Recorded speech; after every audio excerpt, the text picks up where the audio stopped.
Computer. Good morning, good afternoon, good evening, wherever you are in the world. This is Grant Cameron. I'm speaking from Canada, and I'm very excited to have a show today where I'm going to talk about one of my favorite topics. I wrote a book on it, on portals. I'm bringing in Jessica Jones from the state of Georgia, and her weather would be much nicer and sunnier and warmer than it is here. But welcome, Jessica, and thank you for coming on. Thank you, Grant. I am so excited to be here today. Yeah, I'm excited to have you and hear your stories of all the stuff you've done. You're one of the sort of the new people on the block, and you've done a lot of shows. I heard you on Dave Scott, and when I heard you were talking about portals, and I said, wow, I gotta talk to this girl. So give us a little bit of background about who you are and how you got into this crazy world of UFOs and stuff like that. Well, I've been attuned to the paranormal my entire life. Yeah. About 12 years ago, I met a group of guys who were Bigfoot field researchers, and were very serious about what they did. And they invited me out to do an expedition with them one weekend, and of course I went. I'd never been camping by myself before, and I was with a bunch of strange men, but it Yeah. was the best thing I ever did. It was so much fun. And it wasn't just Bigfoot that we encountered out there that weekend. I had UFOs flying over my head Wow. most of the weekend. And we had ET activity and a lot of other stuff that we weren't really sure what was going on out there. And so the head of my team is a remote viewer, and he decided that he needed to teach. I became a member of their team after that. Okay, after that weekend, and he decided to teach all of us remote viewing. And so now I'm a remote viewer and a Bigfoot field researcher. We have several different places that we research all over the South. One of them is referred to as the South Skinwalker Ranch, actually. Wow. And the head of my team has written a book about our research called the Meadow Project. We called that place the Meadow. I was just there last weekend, Wow. and we did encounter what we consider to be a portal out there a few years ago, and sent two teammates inside of it and back out. So tell me the whole story of how this portal thing appeared and what did they see and did you film it? You had tell me all the equipment that you had when this. Yes. Okay. So for that weekend, we had a research weekend out at the Meadow. I was actually not there the night that happened. I had just gone home because I had a small child at home. And by the way, I had orbs flying around my house that night that I have on film, flying around my son. But while I had gone home that evening, my team, we had been having a whole lot of interesting activity out there. We have everything from UFOs to Sasquatch to possible MIBs to, ghosts, trickster spirits. And this one fateful night, they encountered what we consider to be a portal. The team was dispatched to the Meadow. We break off into small teams, like sets of people. We never go out in this field by ourselves. We have constant communication with base camp, and so the team hiked into the Meadow that night, and they were all sitting around in different parts of the Meadow, teams of 2 to 3 people, and there was a team of 3. And they were looking into, it's just an open field surrounded by a bunch of trees, a big tree line. We do have a lot of UFO and orb activity. We have a lot of orbs out there. And so they were just sitting around. Everyone was sitting and observing. And one of the gentlemen, David Pardue, actually noticed in his FLIR camera that there was a large square that showed up in the field. And he thought he was seeing things. He thought that maybe his eyes were deceiving him because it was very out of place. And so he watched it for a little while, and he noticed that it looked like it had a door on it, or 2 doors and crosses. I think it was 1 door and 2 crosses on it, like X's on each side of it. And it looked like a cube. Well, he handed his FLIR over to Terry, another guy on the team, and they were both observing this square cube out in the middle of the field that just appeared out of nowhere.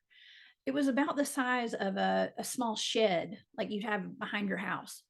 And so they dispatched one of the other teams from across the way over to go check this square out because nobody knew what this thing was. And so two of the teammates, actually three of them, walked over to the area where this cube was. When they got there, the third person that was on the first team, Kristen, turned her camera on, okay, her thermal imaging camera, and was observing and filming as two of our teammates walked over to it, who, by the way, are both former military. One was Special Forces Army, and the other is in the Navy, law enforcement, search and rescue guys, and very aware of their surroundings. Okay. And they walked up to where this big box was, but they could not see it with their own eyes. They could only be guided over to where it was by the people who were looking in it through their imaging cameras, their thermals. And so they got over to where it was, and like I said, they couldn't see anything, and they were guided over right to where it was.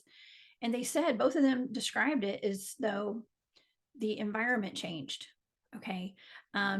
Their thermal heat signature disappeared when they got over to it. And this is an open field. They should not have disappeared. There was nothing in the way to have blocked the view of their heat signatures.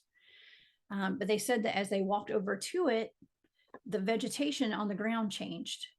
The stars disappeared. They couldn't see the stars anymore. Bob actually described it as walking through a black velvet curtain into another room, and the temperature changed. It was a little bit colder. The ground went from muddy and brushy and hard to walk on to a smooth ground, and it was just dark. And they sat in there and they observed it. They didn't know they were in there. They were just standing in a field still, but the environment had changed around them. And by the way, both of them are trained in remote viewing as well.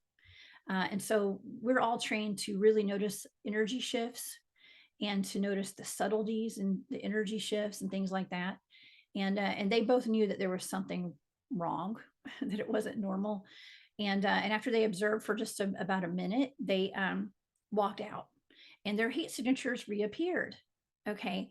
Well, all the while, Kristen is filming this, and in the box, the cube, we call it the cube, it actually started to shrink down after they walked out of it.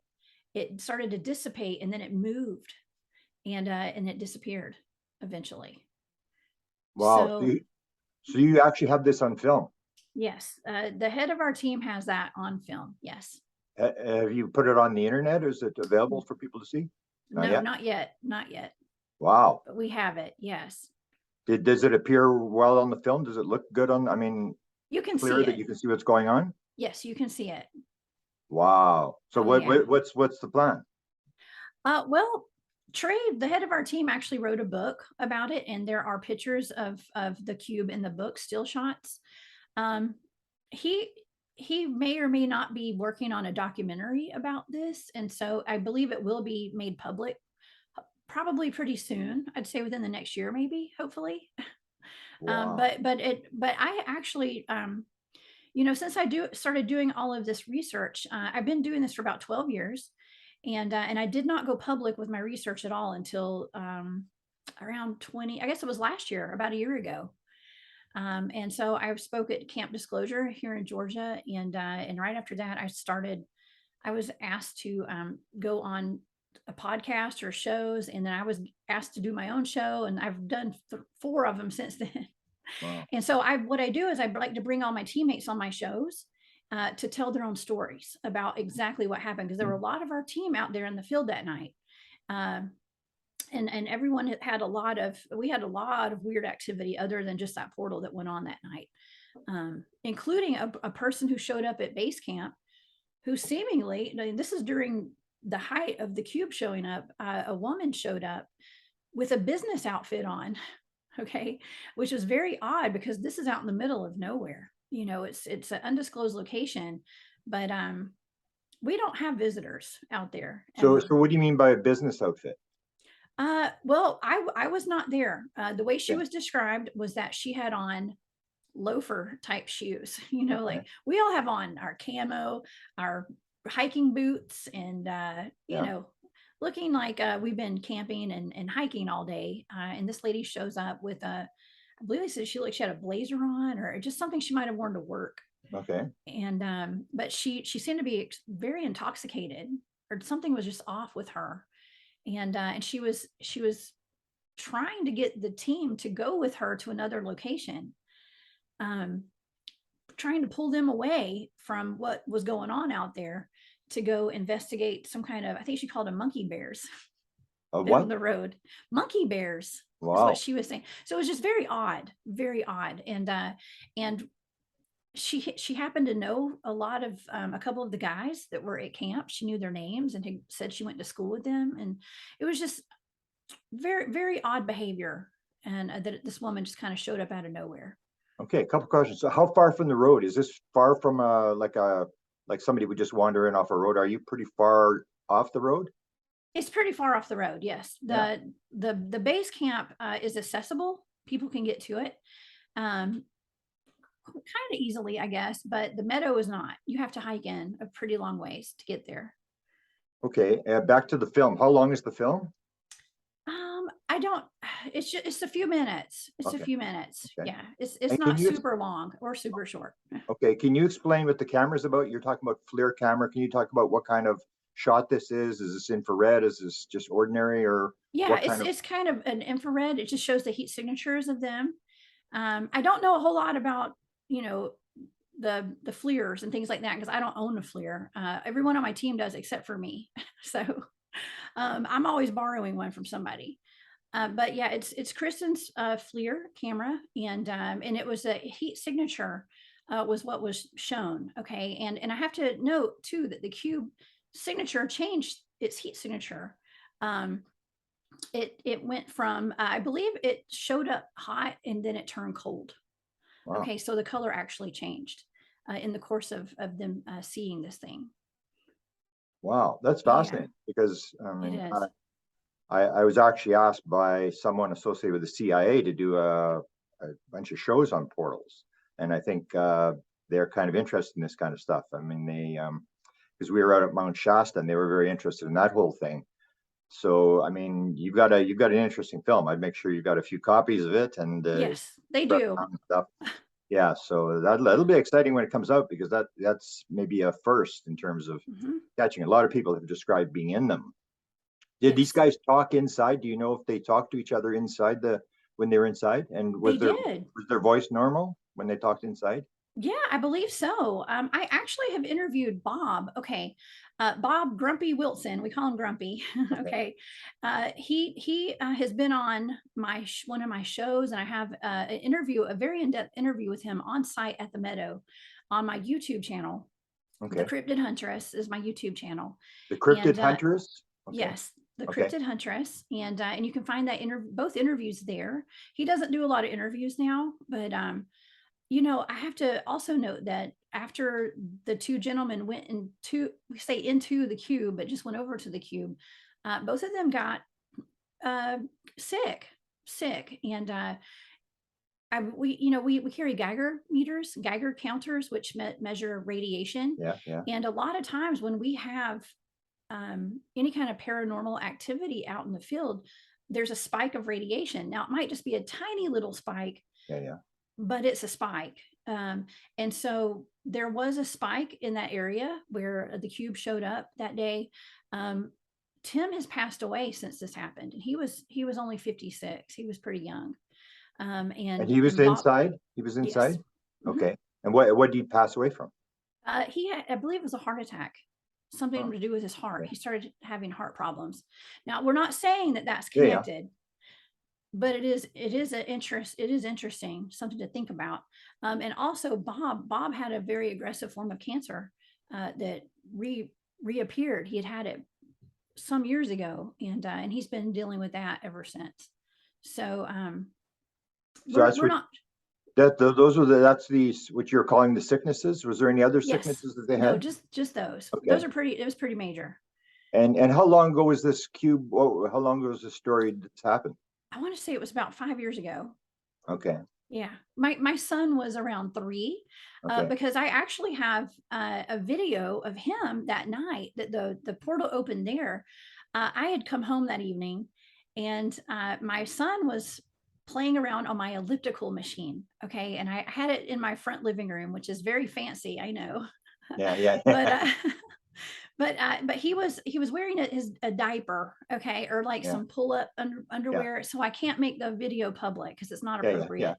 Yeah. But he had on some kind of, I think it was just his underwear, okay, and he was on the elliptical, and his father was filming him with his camera phone, and I was called into the living room by his dad. He said, "Hey, come here, you got to see this." And as I walked in, I saw these 2 balls, which I thought were moths, some kind of a bug, flying around my son. And my son was watching them as my ex-husband now, but he was he was filming him, and these balls of light were floating around my son, and my son was watching them and pointing to them and saying, "Mom, ball, ball." And I in the video, I'm obviously, you can tell that I'm trying to make sense of what I'm looking at, and I'm someone who's seen ghosts and a lot of orbs my whole life, and all sorts of paranormal stuff. And my son was seeing it, and his dad could not see them at all with his own eyes, but he could only see them through his camera phone he could see them through the phone. And I walked in, and I said, "Oh, okay, those are orbs. Okay, they're floating around and dancing." And they both shot towards the camera and shut the camera off. And I do have that video as well. Shut the camera off? What do you mean? It just It shut went the black? camera down. It shut the whole phone down. Okay, so Yeah, let me ask you just a side question. Why were you not at the site that night? Why were you not with the team? because I had a small child at home, and I had to get home to my kid. Okay, okay. Yeah, and his dad And had to then work. these Yeah, what color were the orbs or they ball? were white. They were white. Yeah, Okay. Are you white coming on the orbs. Orb show tomorrow to describe this? I'm not sure if I got Yeah. it. If I get an I think I invite, gave you a I'll be link. there. Yeah, I'll be We're there. talking about orbs. We've got a bunch of people on a panel. They're going to talk about orbs. Oh yeah, I will Because be I've studied there. those for a I will number of be years, there. and I've brought in people with collections of orbs. Have you got a collection of orb photographs? I do have some. I do have Wow. some Wow. actually. Yeah, Well, make sure you've I'll got have them to ready dig to them go. up. Make sure you got them ready to Yeah. go because a lot of people are going to be a lot of people have collections of thousands and thousands of pictures. So, what do you Mm, think the orbs are? You've got a lot of training in this. Just a guess. yeah. You don't Well, know for sure, but they're we're all different. They're all different, and I think that those 2 were probably hitchhikers. Something that probably followed me home from the meadow, I believe, so you were at because the meadow earlier in the night.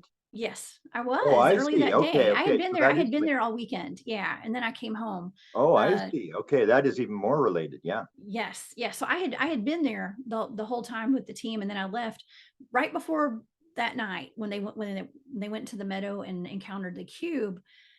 I had to go home, and so I missed all the action there. But I brought some action home with me, apparently. Wow. And Yes, what's the name of the book? it's called the Meadow Project.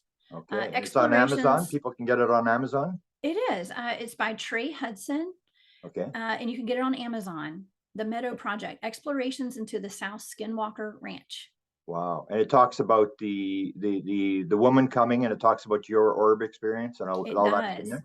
Was there It anything does. else that happened that night that was sort of unusual? Hmm. The main things were the lady that showed up, Yeah. and the portal, and also they had seen some what we call light beings out in the woods as well, and they have that documented as well. So yeah, Same night? same night. Yes, same Okay, night. so Because light. explain what these beings are. How do you describe these beings then? Well, they're just like, they look like little, you can just see there's heat signatures. I believe they kind of look like aliens to me, but I What's don't the know. height? What was the height? Yeah, they were small. They were pretty small. Wow. And I that's can't, on I think film they're around too? 3 feet. They got that on film I too? believe I believe we have that captured as well. Oh my goodness, you guys have a major story here We going. have a lot of stuff. Yes, we have a lot of stuff. Is those are actually, there's a picture of them in Trey's book, I believe. Yeah, a still The shot. beings on the film. Hmm. Wow. Has the Yeah. book done well? Has it gotten a lot of publicity? Yeah. I've never heard this story before. And so I heard you tell it on Dave Scott's show. Yeah. Well, I actually have a show on Dave Scott's channel now. So Yeah, yeah, after I talked to Dave, I eventually became a weekend host at Spaced Out Radio. yeah. Good for So you. Good thank for you. you. It's a lot of fun. Have a good time. Um, but yeah, Trey has done the circuit of, I say the circuit, going around and doing a lot of interviews. Yeah. He's been doing interviews since he wrote the book. That was in 2020. Wow. And so for the past year or so, Trey, he's been on Coast to Coast and things like that. I'm not Okay. sure to the extent Yeah. as how much other stuff he's done, but he's definitely done this circuit. I say. Do you happen to know by any chance 2020 what the month was? I have to. I don't remember. I have my book right over there, and so I can go grab it. I don't remember the month. I don't remember. Yeah. You mean I thought you were talking about the meadow. You're talking about his book. The meadow experience with the portal and all the rest of the stuff. I want to say it was around like April or something of 2017, maybe. Oh, 2017. What was the 2020 event you were That was talking when about? he wrote the book. Oh, I see. Okay, Yeah, okay. that's when he Because wrote the book.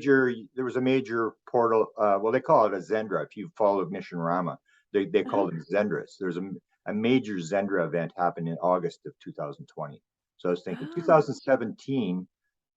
That would have been the year that I had the event at Mount Shasta. But it wasn't a portal event. It was a weird event, but I went to Mount Shasta and had an experience there. That's a fascinating story. And so what's the summation theories about what the portal is? I mean, you guys have probably discussed this for many years. What do you think the oh portal yeah. represented? Well, we don't know for sure. And we call it a portal because we don't know what else to call it. Yeah, Okay. And there's also other stuff that goes on out there that is unexplainable, like Bigfoot. Let's just say we have Bigfoot tracks out there. yeah, We're tracking Sasquatch, and the footprints disappear. You follow a track line, and they disappear into thin air, seemingly in the meadow. yeah. So, and vehicle tracks, truck tracks. They appear and disappear out of thin air out there. It's like something's driving into a portal and just disappearing. And there's really no access for a truck or a car to be driving to there. Yeah. So we have a lot of very interesting So, anomalies. okay, so let's go to the portal, the Sasquatch for a second. I'll tell you an experience I had because you guys are working in a forested area. So people always say, "Oh, the thing is hiding or whatever." I live in a place where there's the area where it occurred. It's as flat as any place in the world. We always have this joke: you can let your dog go and watch him run away for days. And there are literally one tree per mile.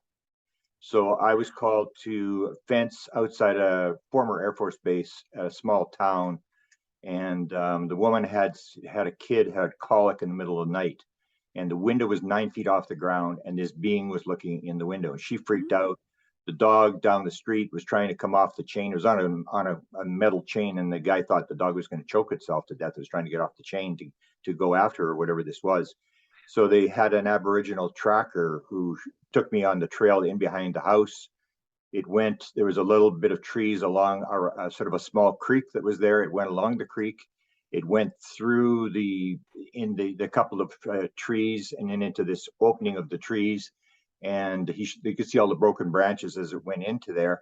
And then the way he described it is he was 250 pounds, and it was snow had melted and then it had frozen again. And he said he could walk on the snow and he wouldn't break through. This thing was breaking through the snow. So it was at least over 250 pounds.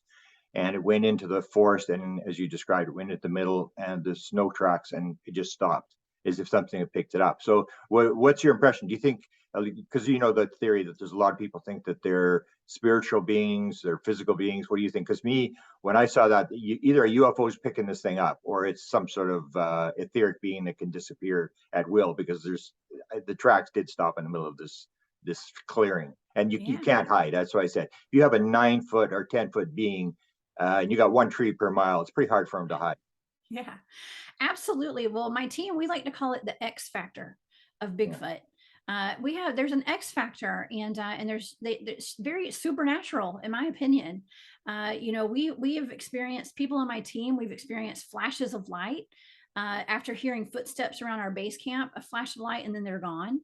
Um, I believe that, yeah, after experiencing what we call the portal, and having two people walk into this portal and walk back out, I do believe that they are either coming and going through a portal, or who knows? There are oftentimes UFOs in the environment when we're experiencing Sasquatch, and that's in different places that we research. I'm actually a member of 3 different research teams, and we all conduct our research a little bit differently, and so it just depends on who I'm with and where we're at.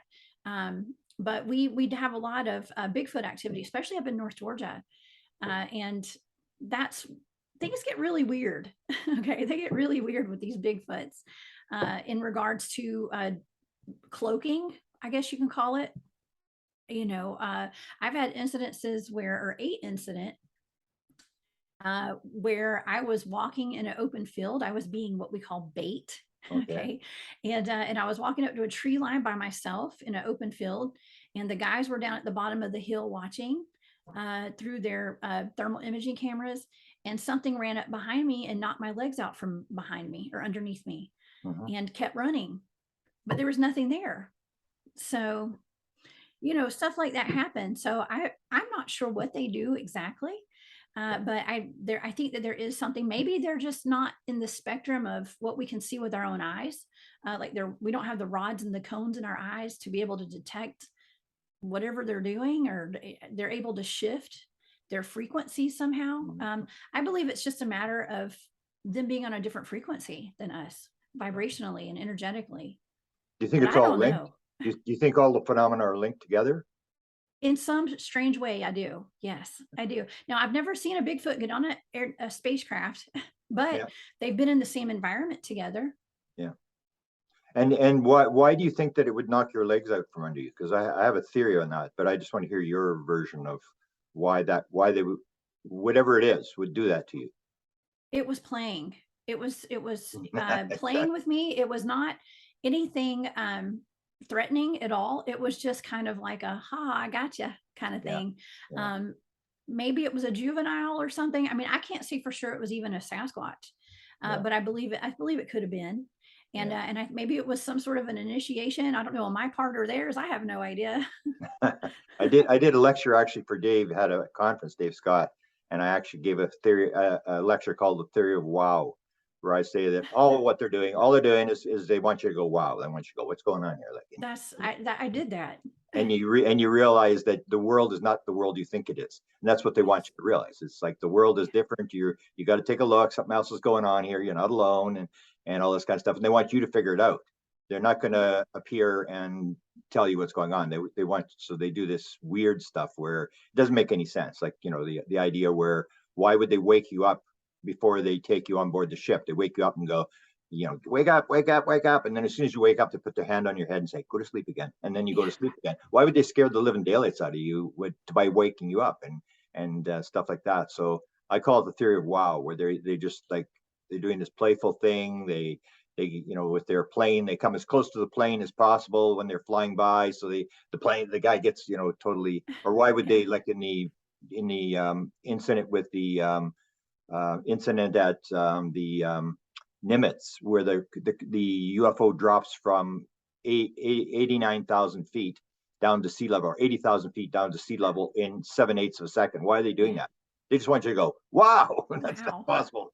Yeah. It's very playful. That's what I think as well. And Yeah. let me ask you about setting. So do people have weapons there? Are people allowed to bring weapons and guns and stuff like that? Yes. Oh, they are. Oh my Oh goodness. yeah. Well, it's very dangerous out where we go.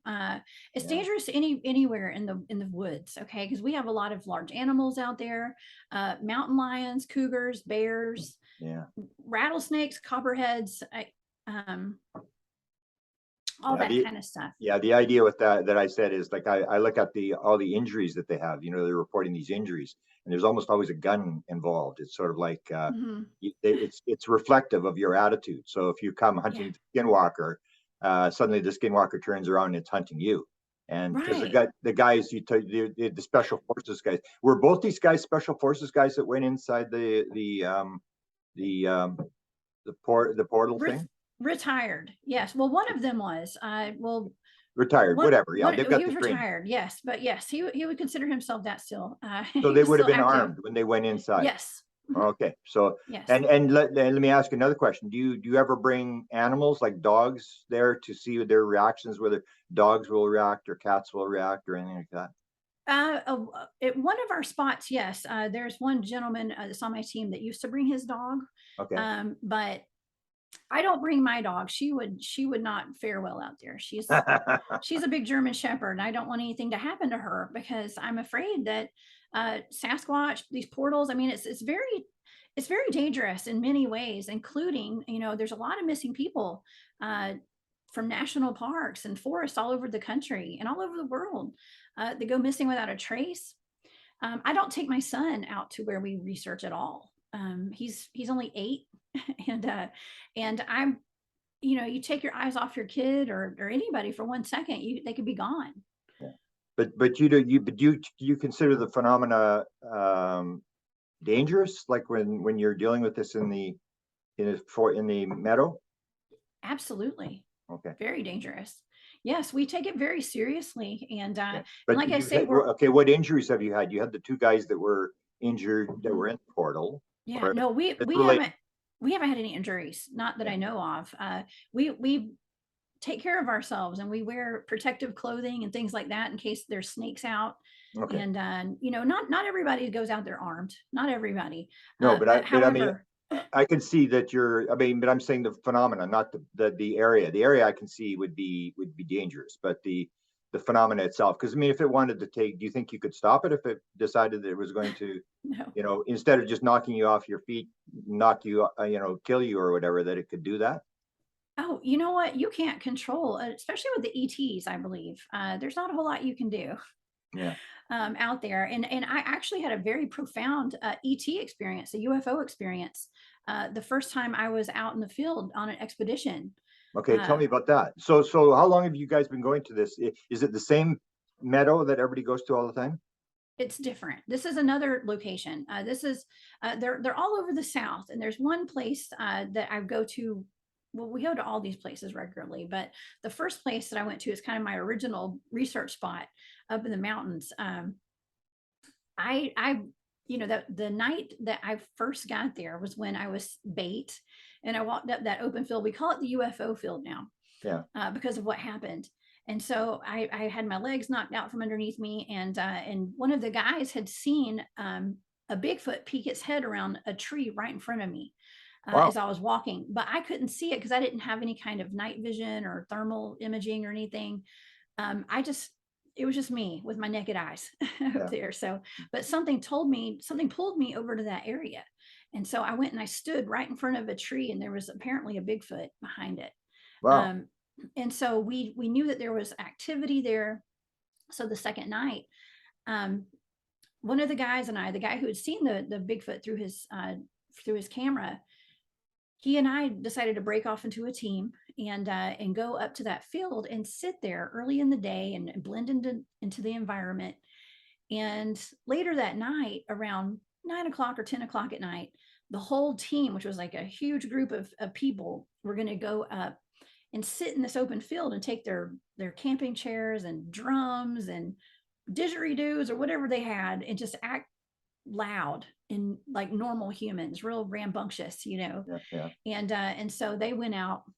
We're going to go do that. And so the point being is that he and I would be sitting there blended into that environment, and maybe a Bigfoot would walk over and step on us, trying to get to those people to see what the action was out there in that field. So we sat out there from about 3 in the afternoon. I think we got back to base camp around 1 a.m. So we were out there for a while. Um, and while we were sitting out there before the group came out, we were watching the sky. We were both leaned up against a tree with our backs to each other, kind of. But we could see there was a good view of a mountain beside us and the stars, the sky, and the woods, and all. We had a good vantage point to see whatever we needed to see.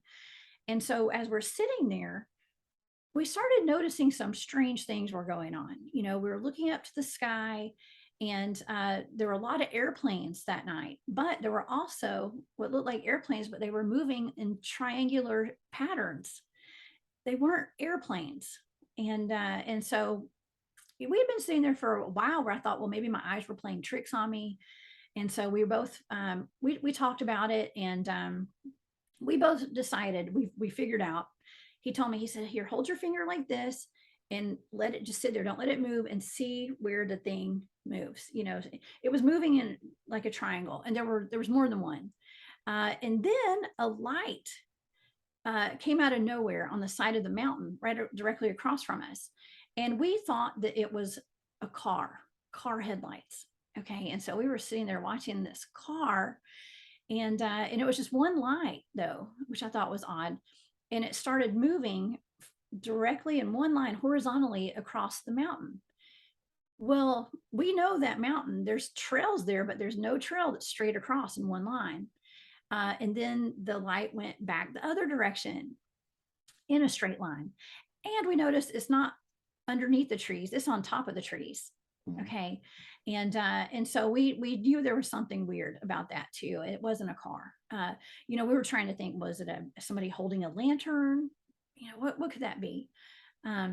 Well, yeah, I had my recording device on, and I had it on the whole time I was out there, for the most part. And while all this was happening, I remember feeling really tired, and I couldn't figure out why I was so tired, because I shouldn't have been that tired. And eventually, some things happened to us while we were out there. That's actually why my entire team was trained in remote viewing, was to go back and look at stuff like that that happened to he and I. Now, the team did come out there. Let's just say that was not just a light; that was actually a craft. Okay. And so the team came out there, did their thing. They were super, loud and obnoxious and making Bigfoot whoop calls and all that kind of stuff. Yeah. And we didn't have any action with the Bigfoot. However, some red lights came on about 10 feet from where we were sitting in the woods. And the group thought that it was he and I, because they didn't know where we were hiding in the woods, but it was actually not us. And it was right beside us. And at some point that night, my recording device picked up on what sounded like bottle rockets being shot off all around me. Wow. Yeah. So, and we didn't hear that with our own ears. So that was really odd. But we did go back and did some remote viewing of what that was. And it was actually we believe it was a spacecraft that detected us in the environment, and it was actually trying to find us. They knew there was something up. Yeah. And it found us. Do you do multiple people do the same target? Yes. And you're using what kind of remote viewing are you using? Yeah, well, we use different modes of remote viewing. We've been trained in coordinate remote viewing is what we usually use. Okay. But enhanced remote viewing, different modes. We've been training. We trained for several years. Yeah, and I understand you do remote viewing for people. No, not privately. No, I usually don't. I do remote viewing though. I have a little show that I do on Fridays, where I look into paranormal stuff. And so, yes, I do. But I don't do it for, I don't do it for people, just regular, remote viewing targets. Okay. Just for my show. It takes a lot out of me. I also, our team, sometimes we're tasked with helping to find missing people and working with law enforcement and things like that. So how many shows do you have? Tell me all your shows. Oh. I do. Well, I have a show on my YouTube channel on Wednesdays called A Glitch in the Matrix. At the Cryptid Huntress, I do that during the day, 12 p.m. Eastern time. And then on Fridays, I have my remote viewing show on with Texas Front Porch on YouTube and on my YouTube channel. And then on Saturday and Sunday, I'm a weekend host at Spaced Out Radio. And I have a show, I interview people about cryptids, mostly paranormal stuff. Wow, you're busy girl. I have a lot of fun. Yes. Wow, and you're able to sort this all out and keep it going. And I have a lot of plates in the air, but yes, so far. Wow. And why the field? Why that particular field? How did you guys originally go to that field? What was interesting about it? And Well, related question, why is the phenomena there? yeah, well, those are great questions. The one field where the UFO was, well, there's UFOs just about everywhere we go. But, the original field, that's an area where the team had been investigating for many years. Okay, before I came on board with them, that's one field. Now the other place, the Skinwalker Ranch of the South, the fellas were sent over that direction because of local legends and lore of the area.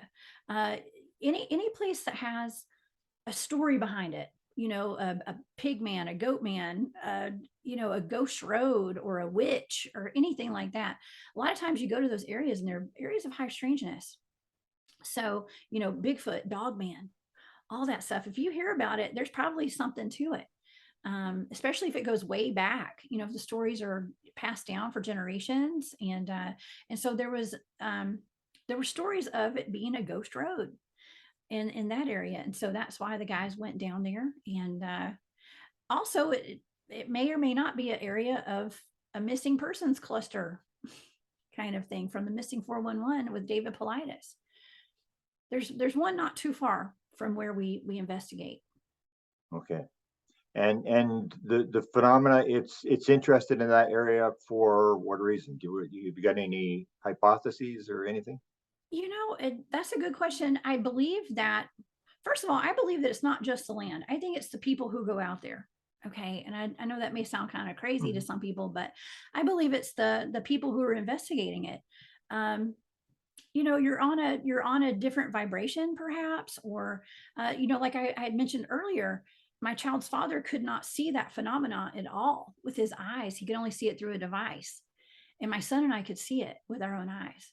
So it could be the people. I believe that a lot of that land out there has seen a lot of bloodshed, for instance, civil wars, battles with the Native Americans out there. You name it. I think that the land holds the history. And I think it's called the stone tape theory, perhaps.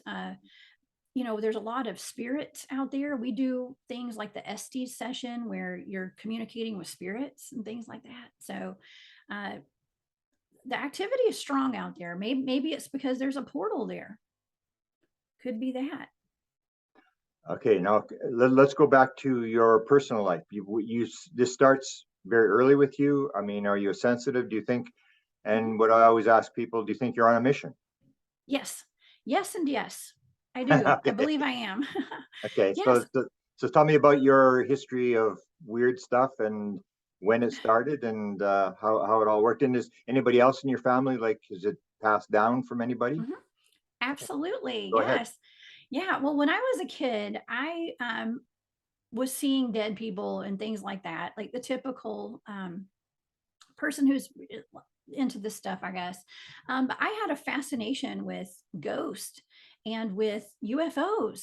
Okay. I did a show yesterday about a very famous fortune teller from here in Georgia named Mahaley Lancaster.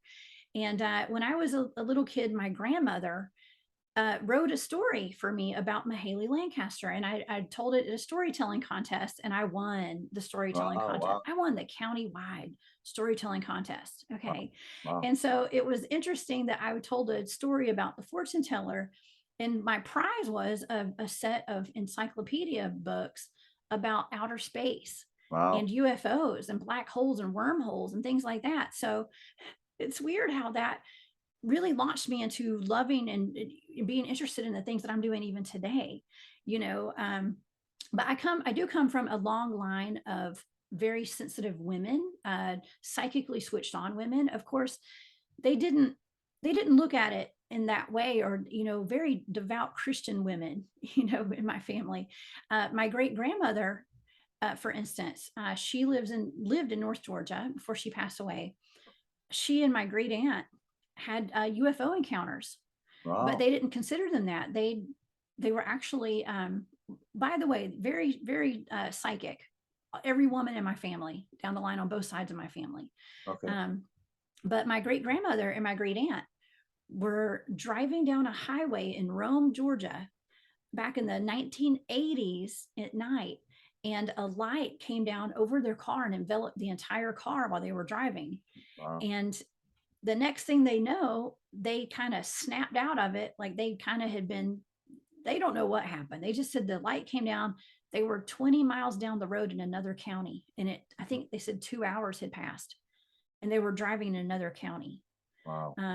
Now my great grandmother and my aunt, my great grandmother had the 10 Commandments in her front yard. Okay. So it was Wow. that kind of a thing. And so she attributed that to angels taking them out of harm's way. That there had to have been a wreck that they were taken out, taken away from or something Yeah. that saved them. But nonetheless, it's all about perspective. Yeah. Yeah. Yeah. Wow. And you give me an example of ghosts that you saw. How early was that? And would you get messages from them or? Yes. Oh, yeah. Well, the most notable ghosts that I saw were my brother passed away in a car accident. Oh yeah, When I that's was right. a Yeah, when I tell me was a about young that. lady. Yeah. Yeah, when I was that was when I was in my 20s, and Okay. my little brother passed away in a car accident. He was a race car driver, and he was in one of his cars, and tires blew out. He had a horrific car accident, and it was horrible. That was a really hard time for my family and I, and a lot of my psychic gifts, I guess, and my mediumship abilities really ramped up during that time, I guess, because I started experiencing a lot of paranormal activity. Um, my brother came to visit me right Yeah. after he Tell me passed about that. away. Yeah. Yeah. Yeah, well, the week before, the night before, I think it was around the night before he visited. I had a couple that came to visit me that was wearing like Victorian era clothing, and they were speaking to me, telling me thank you, thank you, thank you. I mean, is this Um, like in a dream or is this like no, to this the? was real life. I woke up and there were two people sitting and standing by my bed, Oh, just as well, I didn't hear plain this as part of you the and story. I. And so Yeah, what did they say to you? they just kept telling me thank you, thank you, thank you, but their mouths weren't moving, Okay. but I could hear their voices, so it was telepathic. But they were solid. The woman was knelt by my bed, and there was a man standing behind her. Wow. Um, and so, and here's the thing: I was having a really hard time with us donating my brother's organs. Okay, Yeah. Yeah. Yeah. and I believe, looking back on that, I think that they were there to thank me for saying, let's do it, and but Wow. that did happen, and I believe it was perhaps some ancestors or of some of the people that were getting his organs, perhaps, but I'm not sure. And that was the Um, night after or that was after the right accident? after he had his accident. Accident. Okay. I believe he may have still been on life support, or Yeah. he had just died, Yeah. and so shortly after he died, within the next day or two, I awoke to a whole bunch of green orbs floating around me one night, Wow. and they were illuminated, and they just kept kind of dancing around me, and they started from the floor up. They began forming into a pair of shoes Yeah. and jeans, and up to a polo shirt, and it was my brother. It formed Wow. into my brother. Yeah, and he actually sat down on the bed. I could feel the bed move, and he leaned over and he kissed me on my forehead, and then Wow. he was gone. Yeah. So he was like he appeared solid, like a He was not solid. He was actually transparent and okay. green and glowing. Yeah, Wow. it was very odd, but very beautiful too, because it gave me some closure. Yeah. Yeah. And that was when how many the night after he died Um, or whew, sorry. yeah, no. Yeah, it was around the week. It was the week he died. Yeah. Wow. That's a fascinating story. Oh yeah. Wow. See, so what do you think the message or for people that, haven't had ghost experiences or don't know what's going on in life, what would be your tale for them about what happens when we die? What's your take on it? Well, I personally believe that I like to believe that we move on. I believe in reincarnation, and that we come here, and I believe I've had many lives here before, and on probably on other planets. Yeah, yeah, I believe that we just move on, and we come here to learn our lessons, Okay. and you get some soul growth and to help the planet, help humanity, whatever needs to be done here, and then we move on. Well, It's always learning I'm on the about life. same page as you. I'm on the Yeah. same page. So how many beings have you seen by your bed? I mean, is this a regular occurrence? Okay, well, this is where it gets fun.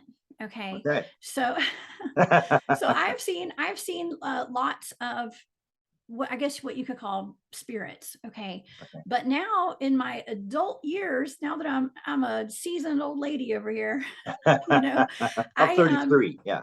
yeah, exactly. Okay. But now I question all of the ghosts that I saw when I was younger, because when I had the experience out in the field with the UFO flying over our heads and all that kind of stuff, the head of my team said, "Well, I think it's time for you guys to start reading on alien abductions."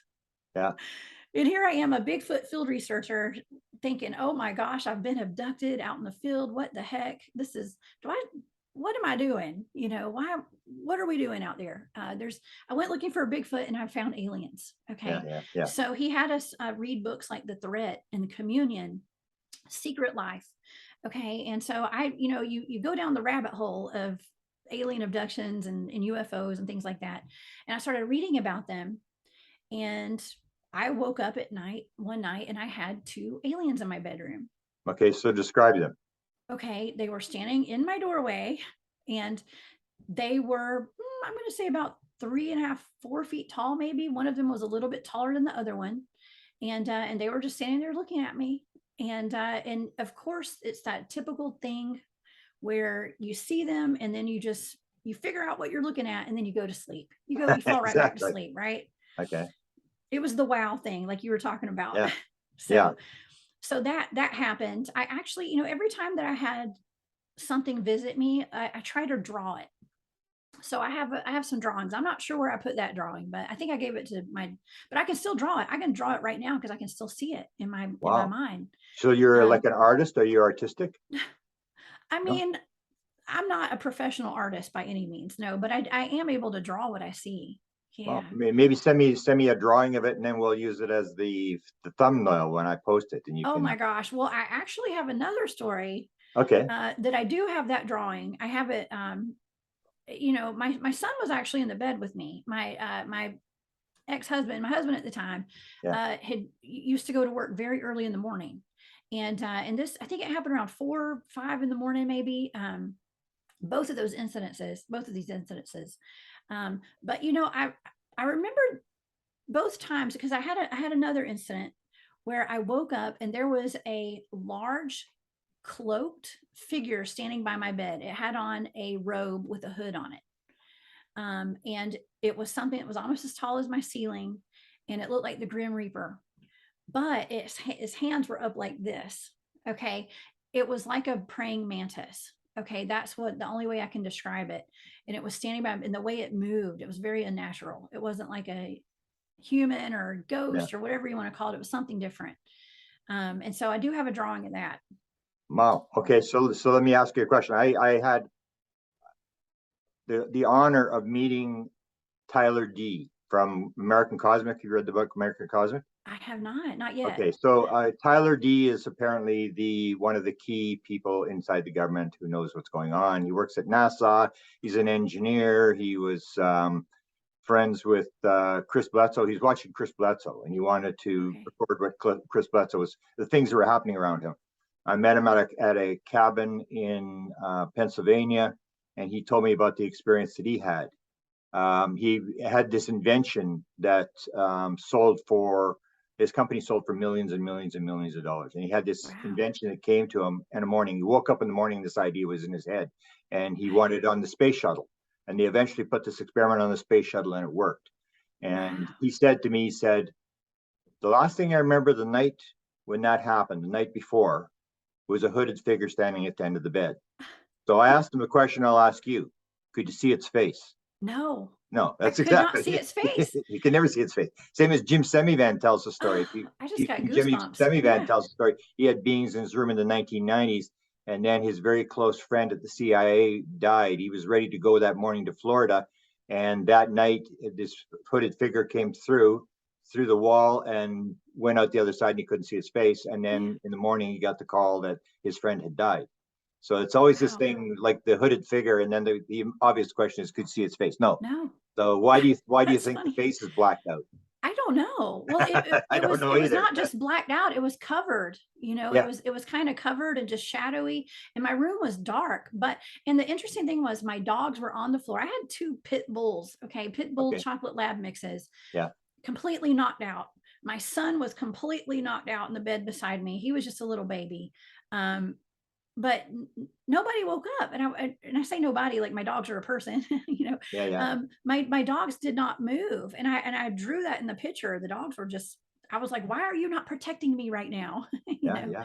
The, um but then, you know, another interesting thing that happened was that I fell asleep. Of course, it kind of, yeah. you just go Yeah. back to sleep. Yeah. And I had a dream that I was just, for lack of a better word, I was hanging out with the Munchkins from the Wizard of Oz. Was Wow. my dream, which was very unusual. And they kept telling me, stop beating up our mayor, you're going to get us in trouble, is what they kept telling me. They Our said, mayor. quit resisting, quit Oh, trying to okay. fight their mayor, like the mayor, like the governor of their town. Wow. So I did have a very strange dream, and I woke up thinking, that was a weird dream. Oh yeah, I saw that Grim Reaper thing by my bed last night. Okay. You know, I've been so inoculated, Grant, to all of this high strangeness that nothing shocks me anymore. Wow. So But yeah. you're like an antenna. I mean, it's almost like Yeah. you're vibrating at a higher level. And I talk about this as well, that, you know, you get um, women who've had difficult childhoods for whatever reason that become very, very psychic. It's almost like they turn off, but it's the idea where I always say what you have is a field of knowledge.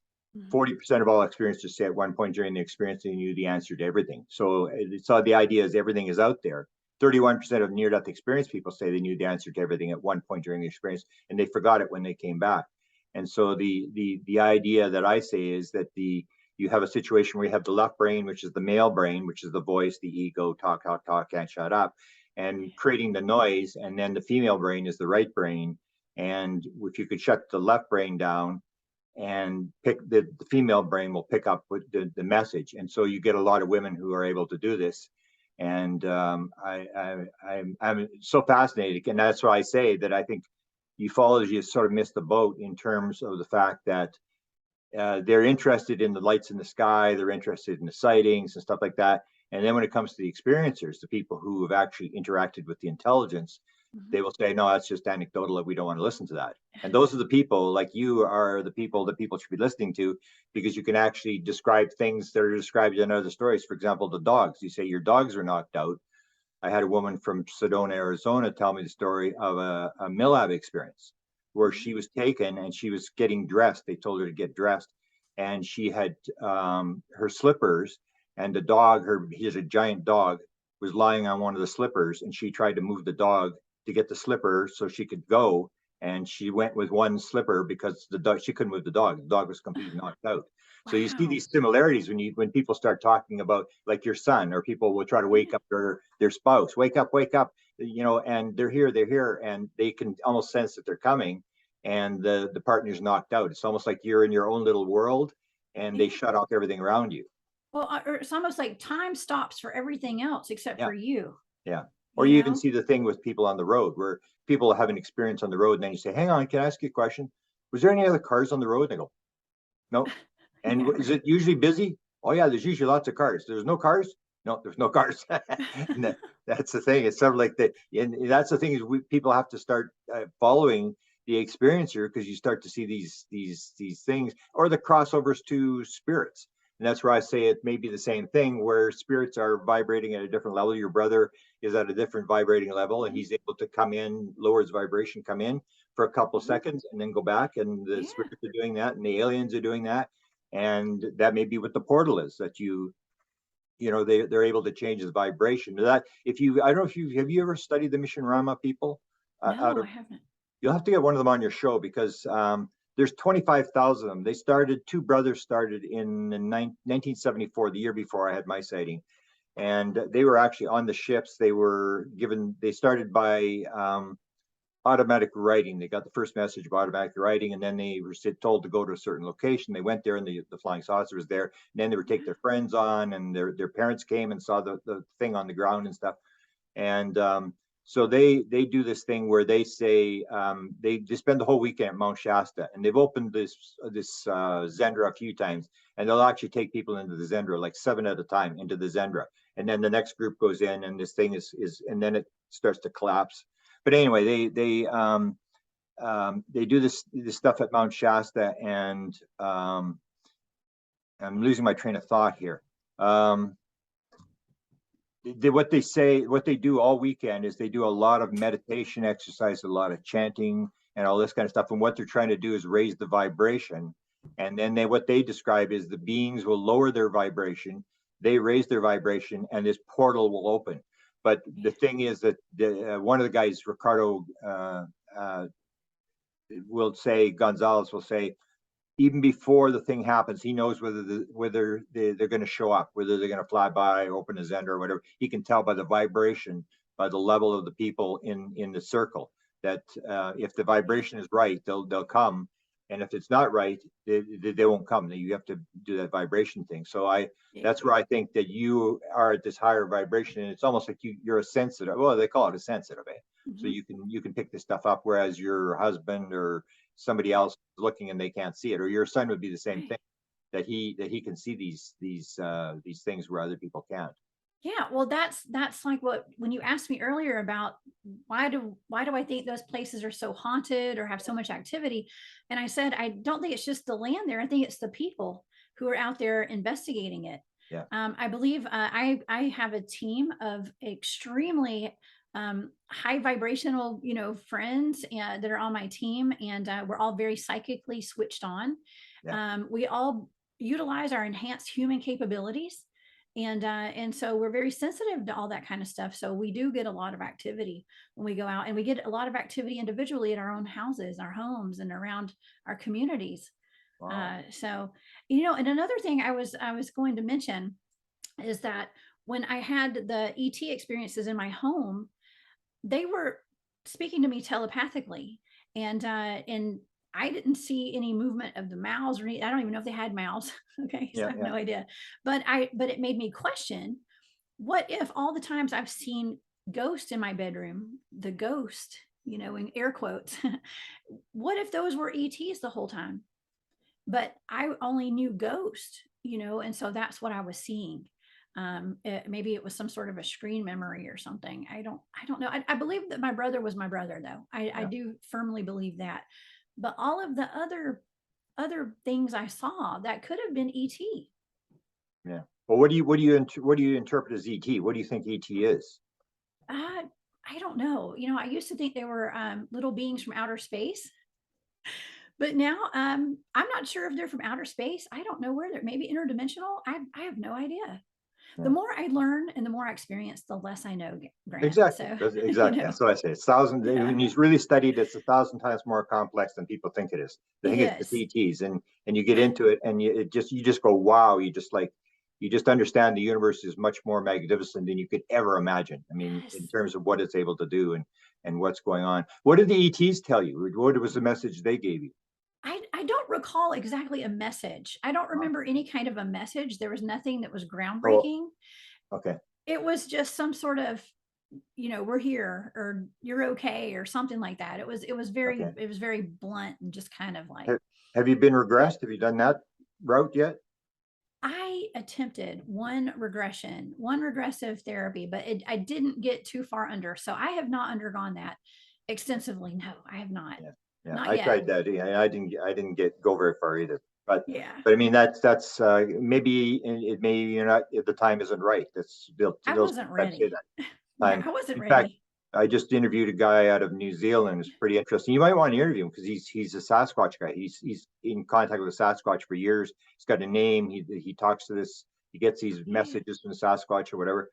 And he was on with the beings on the board the ship. And he said that they're on the ship, and he couldn't see the beings' faces. It was like they were all blurred. The faces, the rest of the body was all like that. And he said, "Why can't I see your face?" And they said, "The time isn't right." Yeah.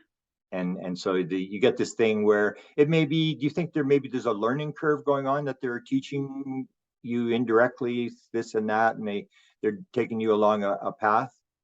I've been breadcrumb my whole life. I think that's what it is, and I Yeah, made that interesting connection with my grandmother teaching me about the famous fortune teller from over yeah, here, yeah, with Mahaley Lancaster, and me telling a story with the storytelling contest, and then receiving the yeah, award as the encyclopedias with the UFOs in them and the wormholes. And everything just kind of shows up on my path. yeah. I didn't go looking for Bigfoot. The team kind of I just kind of stumbled upon their lecture with my mom, and I'm everything just kind of happens for a reason. I don't think there's any coincidences in Okay. this world. Yeah, Yeah. yeah. I agree. It's sort of like you've got a mission. And so what do you think the message is that you've got to get out to the world in terms of why you're being led down this path? What do you, and you'd be guessing, you don't know for sure, but maybe you do know for sure. What do you think the message is? Well, I'm learning myself, okay, but I think that I'm trying to um not I'm it's not my job to wake up humanity by any Yeah. means, but it is I do find pleasure and satisfaction in helping people raise their own vibrations, and trying to bring some love into the world and some beauty and whatever else, and some crazy stories, because I can relate to a lot of people. I've been through a lot of weird stuff in my life, good and bad, and I've experienced a lot of stuff, and I know that we're in a really weird time right now. Societies are just all over the place, and so yeah, just sharing my story, being the best version of me, so I can just talk to people, and we can try to figure some of these mysteries out. Yeah, I don't know. I think my mission, honestly, is just to be the best version of me right now. So Beautiful. Beautiful. yeah, I'll try to help get your message out as thank much as I you. can, because I think you're on the right path. I can't think of anything you know, differ on you. You mentioned a second portal. Was there a second portal somewhere? We've experienced, not, and I say we as in our team. Yeah. um Tim, okay, the other gentleman who walked into the cube portal, his name was Tim. He's the one who passed away. He had walked into another portal in another location that we had, Wow. same environment, all that stuff. It was almost exactly like the experience he had at the other location. And So yeah, was the portal look the same, or you couldn't see it. You oh, you couldn't couldn't see see it? it. Yeah, there was just something off. And when he walked through, I don't remember the entire story that he told us, but um, I believe Susan walked. One of our other teammates walked in it with him. So they both described similar environment, and differences in the energy shifts and all that kind of stuff at this other portal, we call it. Now, we don't know where those things go. You know, Yeah. um, I have my suspicion that it could be man-made, and I mean I don't know for sure, but it's an option. We Okay. we just don't know what these things are. Okay. So I've talked about this man-made. I told you that the this sort of indirect contact from the CIA wanted me to do TV show on this. So do you think that the government? What do you think the government has? I have no idea. I have no clue. They're not going to tell us. Yeah. I'm sure, but you got to wonder where all these missing people are going, and how they're going missing without a trace. Yeah. And if we have a portal or the cube, whatever that thing was that our team experienced, and potentially we could have lost two of our teammates to it, but they had enough wherewithal to walk out, get out of there. Did these two guys have any paranormal experiences? Like you talked about the hitchhiker effect. Did they have any paranormal effects after the cube incident? Oh yeah, Well, yes. tell me I about know. that. I know. Bob has. Bob was telling me. I was just at the meadow this past weekend. Okay. We go out there and we research that pretty regularly, Did actually. he have one like related to the cube, like the next day or this something like that? I'm not sure if it was the next day. It's just kind of ongoing. We all attract a lot of weird paranormal activity. There you go. Um, yeah, And I orbs, don't recall. did they have orbs as well, or what was his Bob's encounter? The son of Uh, his encounters. What's he having? Is he ghosts or orbs or? Well, he was telling me a story the other day about how the last time we were at the meadow, which was about a month or two ago, Yeah. we went this past weekend and then, or this past week. And the last time we were there was about a month ago or so. He said that he had something had followed him home, he believes. And or maybe it wasn't actually, this was another location. We have several locations. He was at one of the locations and he went to go get his hair cut. Okay, Bob's gonna Okay. love that I'm telling y'all. I'm telling you the story. That's good. But he went to go get a haircut, Good. and I'm sure I have his permission. I'm Yeah. sorry, Bob. Well, I'll Yeah. call him after this. But he went to go get his haircut at his beautician. Yeah. Okay, and his hairstylist.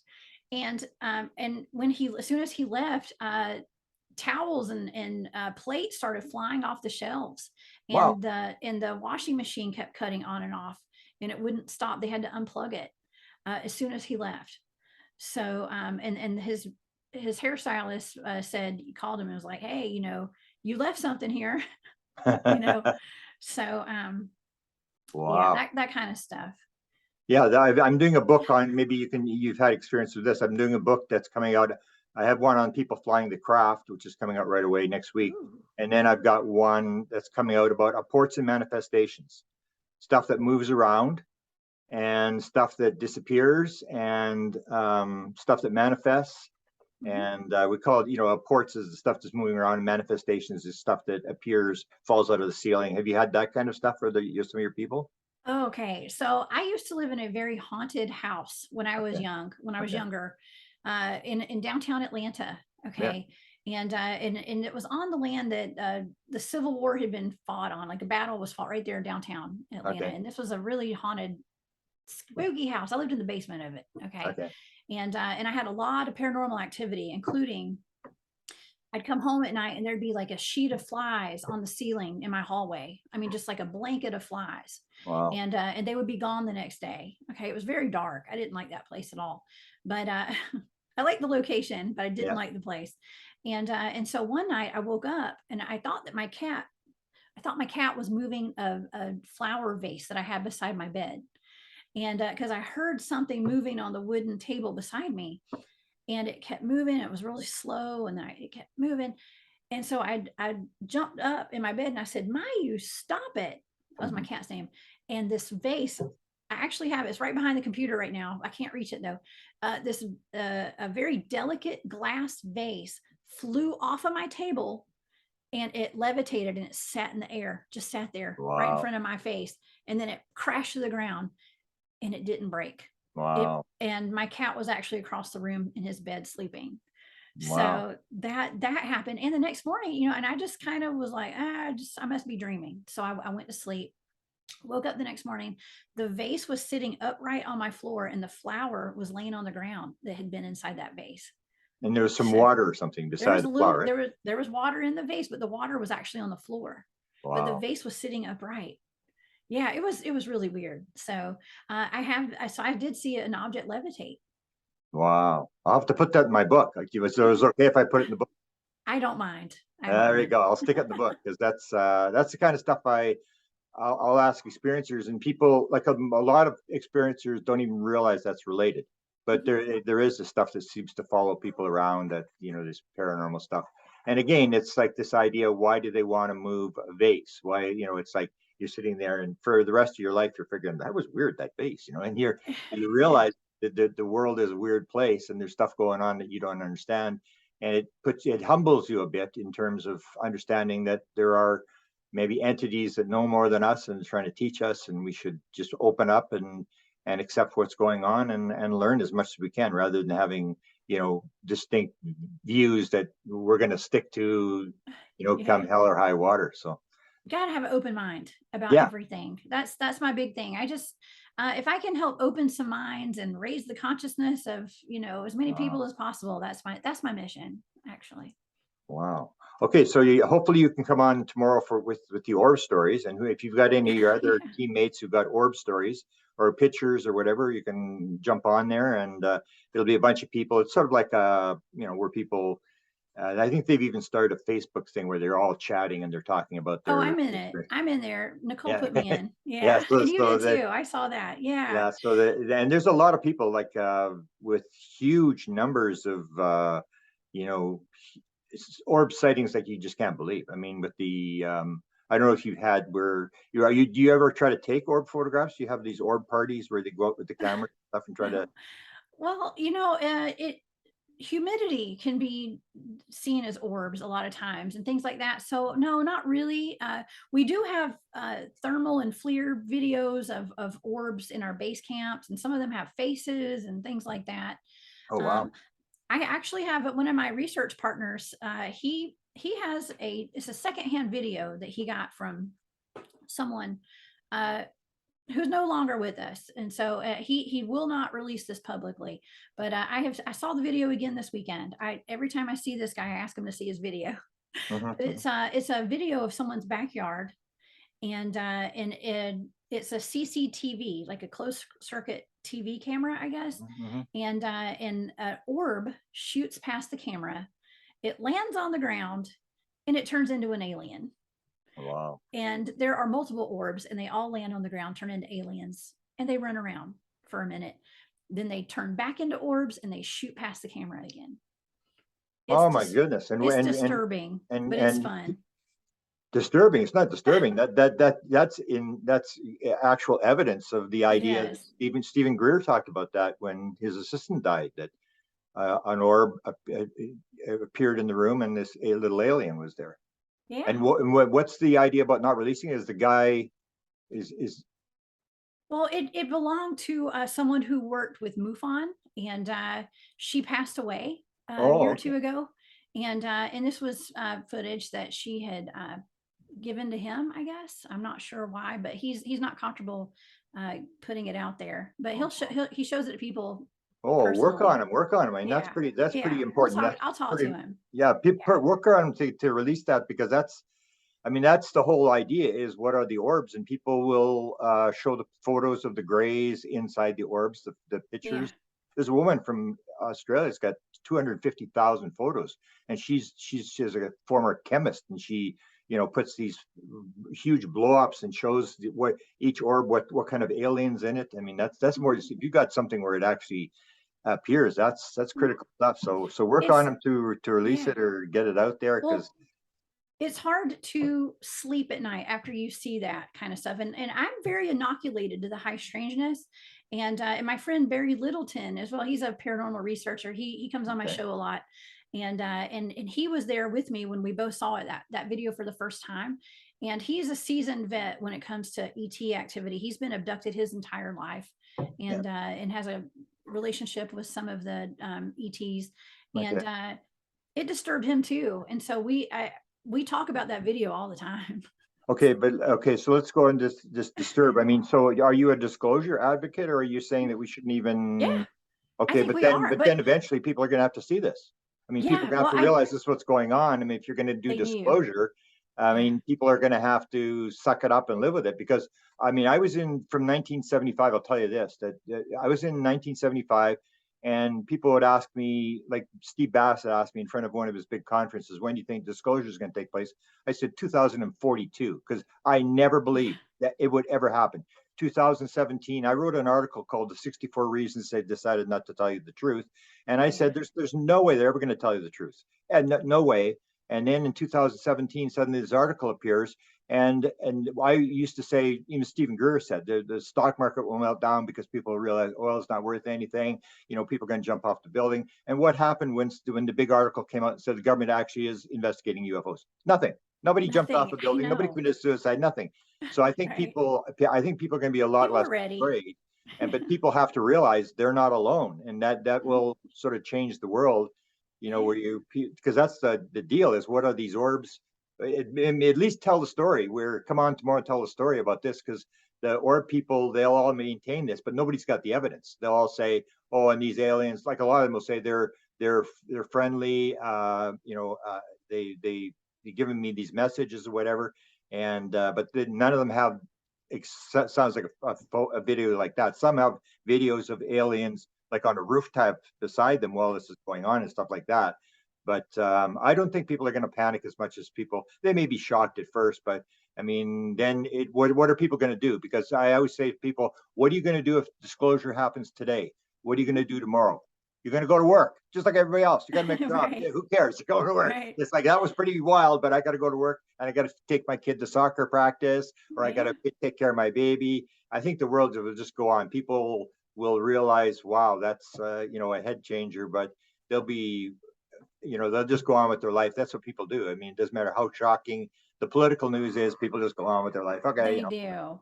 yeah. It is. And people get upset too. Like, why is the government not telling us that these things are real? Well, I think that we are the disclosure. Yeah, exactly. The Oh, experiencer, people like myself and my teams and my friends and anyone who's had experiences, we are the disclosure. And so we are out here telling our stories and there you go. bringing So our that's your job. evidence That's your and job all to get that. that. That's your job to put it on your show and put out It the is. film, and I'll advertise it, and I'll say Thank you. disclosure is about to happen. Okay, watch this film and be ready to be afraid for a couple of hours. And that's the thing. As the expression is, we are the ones we've been waiting for. We are. So thank you Absolutely. very much for your time. Give me your shows again, and give me anything, your website, or where people can contact you. And hopefully we can do this again, because you're a wealth of information. And hopefully you show up tomorrow, bring whoever you want for the orb panel, because we've had a few orb panels and you'll see some pretty amazing orb videos. Some people they spend their life trying to get these videos. So Oh, uh, wow. so give me Yeah, your I shows can't wait. again. And Yeah. how long you been doing Dave's show, the Space Out Radio? Yeah, I started Spaced Out Radio in May, so it's not been very long, but I've done a lot of shows. I have 2 shows a week, so every Saturday and Sunday night, I'm on Spaced Out Radio. You can find all of my shows and everything I do on my website, thecryptidhuntress.com. I have a YouTube channel as well, the Cryptid Huntress. Okay, on YouTube. I do a show on Wednesdays, a daytime show called A Glitch in the Matrix on my YouTube channel. I have a show on Friday nights on my YouTube channel and with Texas Front Porch. And it's called Remote Viewing Investigations, where I look into a lot of really interesting paranormal things, mostly attacks like dogman attacks or Bigfoot attacks. Or I did the Beast of Ray Road a couple weeks ago, and this Friday, tomorrow, I'm actually doing, or this Friday, I'm doing a vampire out of Wisconsin. I'm looking into that, or I looked into it already. Wow. And so I do a lot of that kind of stuff. And then Saturday and Sunday, I'm at Spaced Out Radio. Yeah, so I have a lot of fun doing this stuff. I never run out of topics. Wow. Well, So it's been an honor to talk with you. I'll just give you a little bit of advice here before we leave here. Someone posted on my Facebook. You may have seen it, because you said you're in there with these animals and stuff. And so here's a little tip for you guys about wolves. Don't teach a wolf to meditate, because when you teach a wolf to meditate, he becomes a werewolf. he's aware. A He's werewolf. aware. Well, we're trying to raise the vibe of the planet there. There you go. We need to make them aware too, right? Full Okay, thank disclosure. you, Jessica. It was an honor to meet you and to talk to you, and hopefully we can maybe do some stuff together. And because you're in the same stuff as I am, and hopefully you show up tomorrow, and we'll introduce you, and you can tell these stories again, and the people will just love it. Thank Oh, you. I would love that. Thank you, Grant. It was so nice to meet you. It's been Beautiful. fun. I'll just